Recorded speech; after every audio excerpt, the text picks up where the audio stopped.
A beautiful 22-year-old woman goes on a road trip with her boyfriend all over our beautiful country. Then suddenly, one appears back home while the other is still missing. Was it an accident? No. Was it murder? Yes. But why? What happened? What were the red flags? Let's find out right now.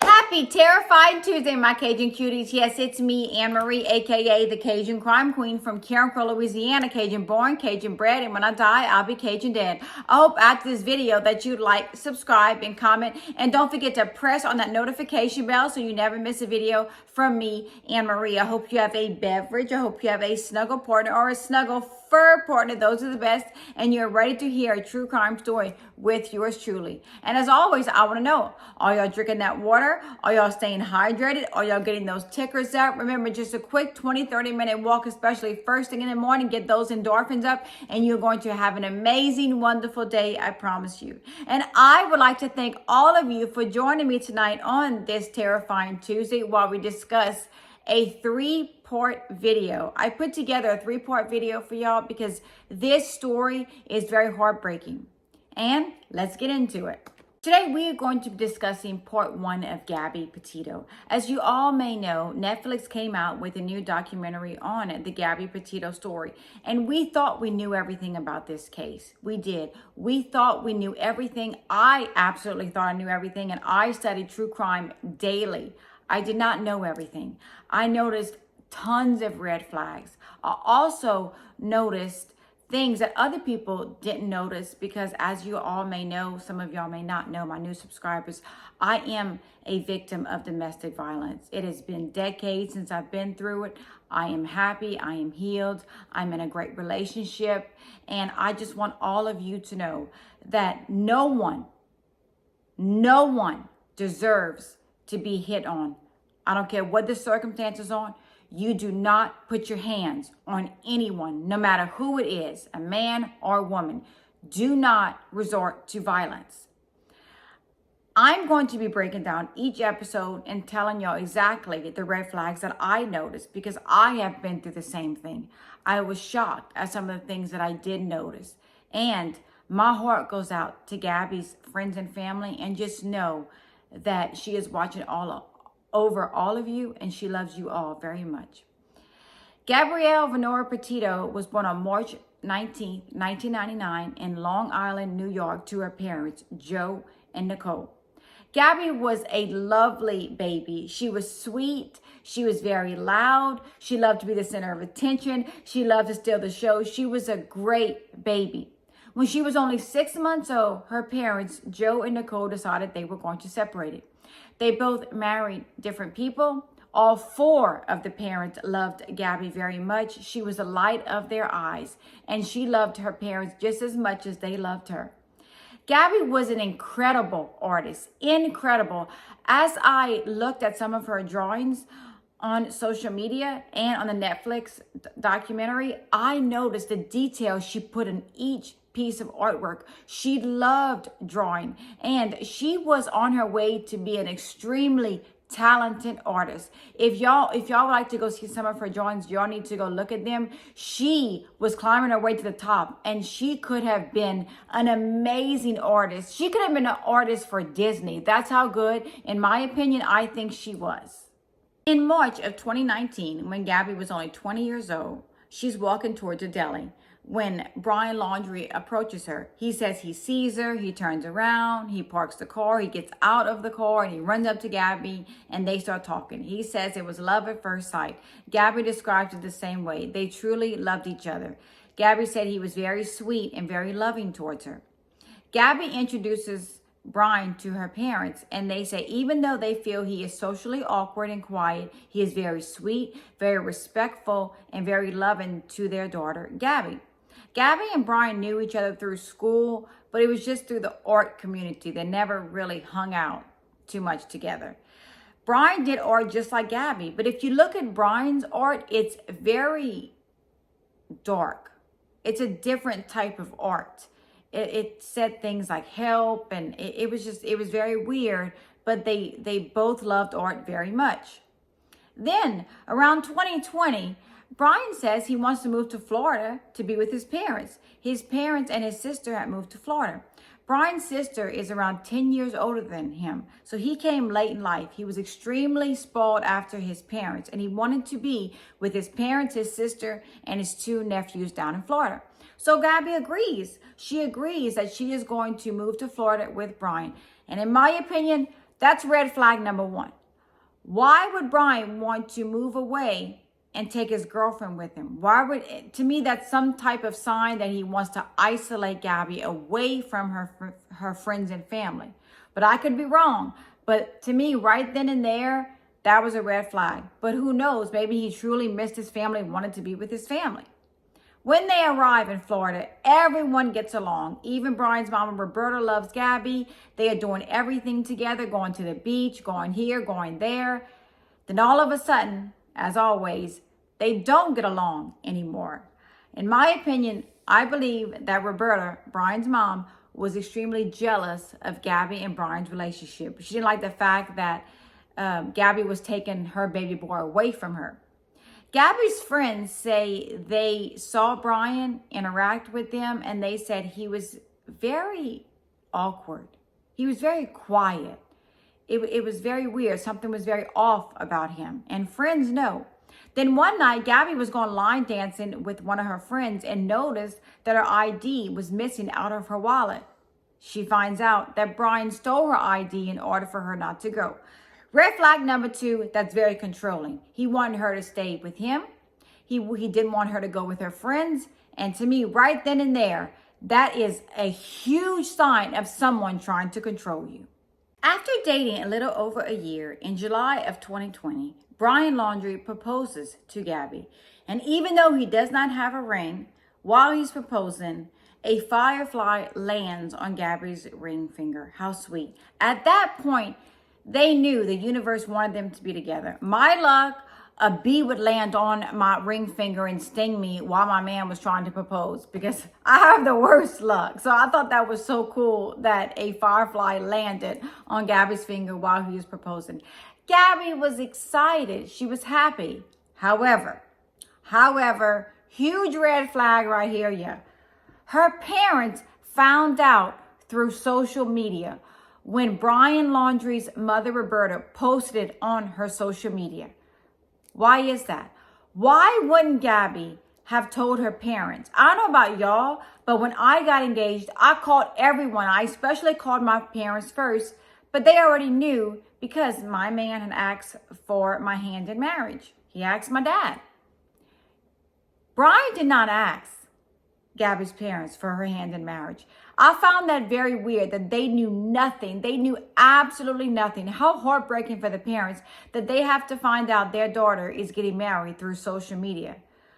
That makes me wonder, was Gabby really excited about this engagement? Was she really that happy? She didn't even tell her parents. They had to call her and say, hey, are you engaged? Yeah, the whole thing was crazy. And then around this time, Gabby says she wants to buy a van. She wants to buy a van. She wants to fix it up and turn into a little camper. She buys the cutest little van I've ever seen in my life, a 2012 Ford van, and it is so cute. Brian helps her turn it into a camper. She wants to live the van life.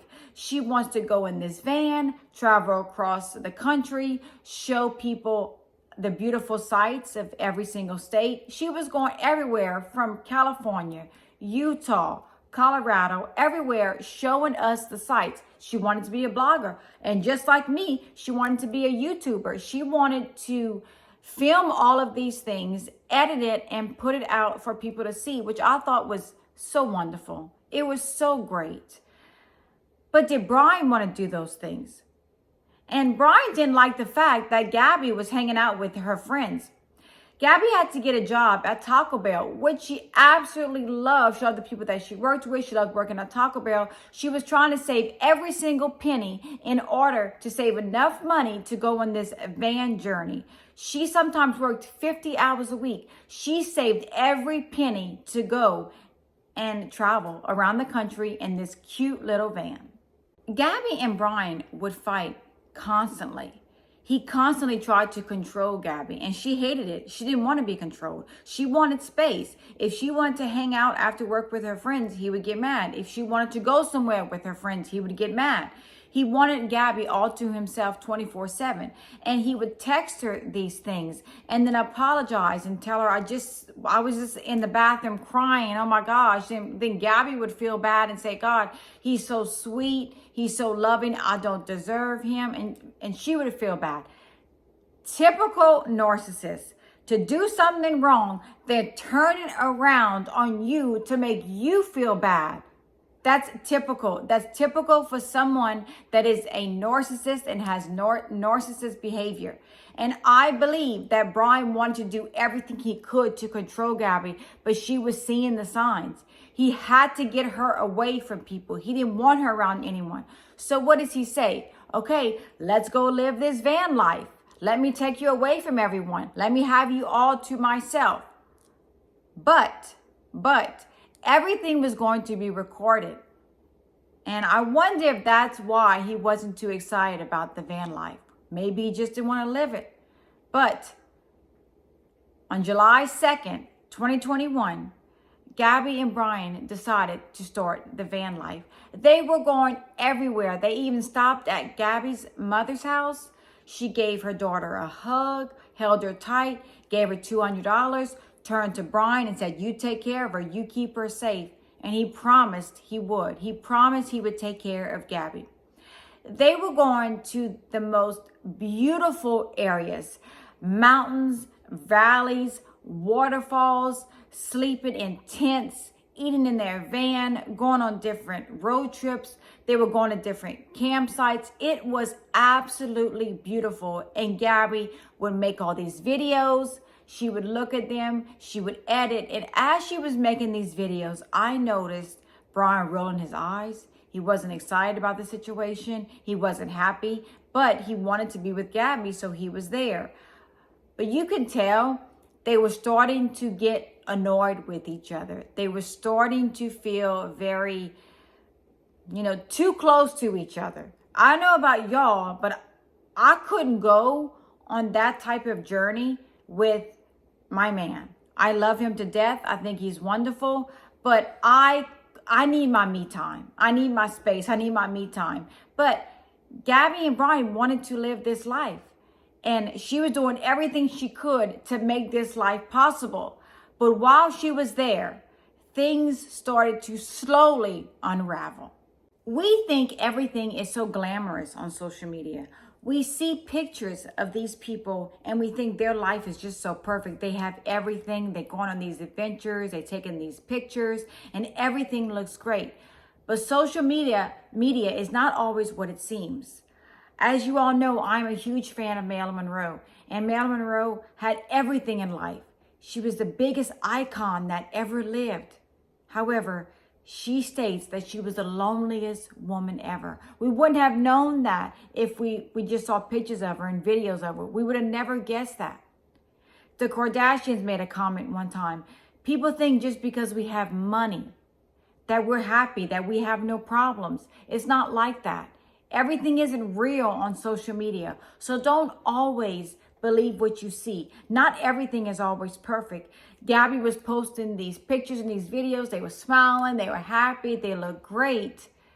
But it was very clear when you watch the videos that they were getting aggravated with each other. And Gabby wanted to live this life. But it's very obvious that Brian did not want to be there. Brian did not want to live that life. And on August 12th of 2021, a call came in from Moab, Utah, from a man that says he witnessed a man slapping a girl. He called it in. The police got the license plate. They found the van. When they saw the van hit a curb. They pulled over the van, and it was Brian Laundrie and Gabby Petito. They asked Gabby to step out of the van. They asked Brian to step out of the van. They're talking to him. Gabby's face is all red, and there's a picture on her phone. And it is very clear that it looks like someone hit her in the face or slapped her in the face. That picture was on her phone. They noticed that her arms were red. They noticed that Brian's face had scratches. They knew something, some kind of altercation happened between the two. But what and why? What happened? Gabby looked so pitiful. My heart broke for Gabby. She looked scared. It looks like she didn't know what to do. She didn't know what to say. She was worried. She didn't want to be separated from Brian. She wanted them to stay together. But the police knew something happened between them because they both had things on their face. Brian had scratches and Gabby had marks on her arms and her face was red. They wanted to know what happened. So they separated the two and they start talking to the two because they want to know who is the aggressor in this situation. But in my opinion, we both know who the aggressor was. The cops seem to think that Gabby may be the aggressor as Brian has scratches all over his face, but they just don't know. And they put Gabby in the back of a cop car to calm her down, to get her in the air conditioner, to make her stop crying so she could start speaking with the cops. And while she's sitting in the cop car, this really broke my heart. This really touched me and just made me want to cry. And it did make me cry. She looks at the cop and says, "Can I get my phone so I can call my mom, please?" All she wanted to do at that point was speak to her mother. And as you all know, I have a 20-year-old. And my two girls are my entire life. And I would do any and everything for them. Whatever they needed, I would be there. Gabby calls her mom and brushes it off as just a stupid argument. It was silly. It was nothing, Mom. Don't worry about anything. I'm okay. He's okay. Everything's fine. But in reality, it wasn't fine. It was not okay. It was not okay. Gabby had a big slap mark on her face. She took the picture on her phone. So something happened. But the cops are trying to figure out everything. The cops at this point decide they want to separate Gabby and Brian. They want to hear both sides of their story. They both trying to cover for each other. Brian was being very nice. He didn't say anything bad about Gabby. Gabby didn't say anything bad about Brian. They just said it was an argument and they were fine. Nothing was going to happen. But something would happen. That situation right there was extremely, extremely scary. And I heard a story one time that a girl, her abuser broke her arm, broke her leg, I can't remember. She went to court like that to get him out of jail. She bailed out her abuser. That night when they went home, he murdered her. So you never know what could happen when an abuser is doing something to another person. But cops aside, they're going to separate them. They tell Gabby, here's your van. Take your van, and they send Brian to some kind of domestic violence place, hotel, house, and they send him off to a hotel. Now, why? Why wouldn't they let Gabby go to the hotel and Brian take the van? I don't know, but I just find that extremely weird. She should have been in a safe place that night, not alone sleeping in her van. But the cops wanted them to separate for the night. The cops advised Gabby Petito and Brian Laundrie to separate for the night. They said no texts, no phone calls, don't call each other, don't text each other good night. This is good night right now. I'm going to send you in your van. I'm going to send you to a hotel. Y'all need tonight to take a deep breath, to think about what happened, to take a break from each other and just separate. And do not have any type of contact. Gabby, go take a long hot shower. Be comfortable. Brian, go stay at the hotel. Watch TV. However, even though the cops told them that, they reunited that night. They loved each other. They didn't want to be separated. And as we all know, that is a typical behavior of a narcissist. He makes Gabby feels so bad that in her mind, she thinks she did something wrong, that she was the aggressor. But in my personal opinion, I believe that on that day, August 12, 2021, Brian Laundrie should have been arrested because there was a witness that saw him slapping Gabby. And that's probably where she got that big mark on her face. She was terrified. She was scared. She didn't want to get Brian in trouble. She didn't. She wanted them to both be back together. But that's how a narcissist is. That is how controlling their behavior is. They do something wrong. They make you feel bad. You're crying. You're upset. You feel like you don't deserve them. And then all of a sudden you realize, wait, they did something wrong to me. I was upset. Now I'm upset with myself. That's how it starts. And Brian Laundrie was controlling everything that Gabby did. And Gabby loved him and she was trying to protect him. But in my opinion, something bigger was going to happen. Something bigger did happen. And it is very sad. This situation between two young adults shouldn't have gotten to the point that it got to, but it did. My final thought, I always give y'all my final thought. And my final thought is, several victims of domestic violence never believe that their abuser will hurt them in any way. They never believe that their abuser may kill them one day, such as Chris Watts, Chris Coleman, Scott Peterson. These are all people that have been convicted of murdering their wives. Did their wives ever think that they would murder them? No, absolutely not. But they did. And they did it out of nowhere. Out of nowhere. No one saw this coming. They hid a lot of things from people. And a lot of people do that. Gabby Petito probably didn't think anything bad could ever happen to her. She never thought that the person she loved more than anything would hit her one day, fight with her, that she would have to defend herself one day. But a lot of victims of domestic violence feel this way. They feel like, yes, they have hit me, they have hurt me, but gosh, they would never kill me. They would never do anything like that. But it has happened and it will happen. And I'm here to tell you, as a victim of domestic violence, it never gets better. And I want all of you to know something. If you are ever in a relationship, or you may be in a relationship right now where that person puts their hands on you, get away now. Because coming from someone that has been through it, it does not get better and will never get better. You deserve more than that. And Gabby just didn't realize how bad it was going to get, but it would get worse.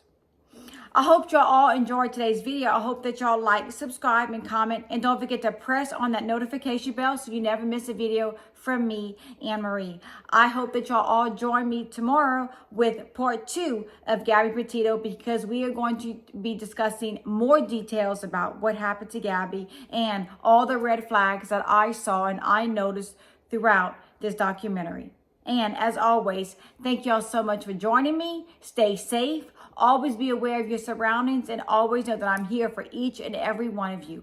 I love all of you very much, and I will see y'all tomorrow night with another video. Bye.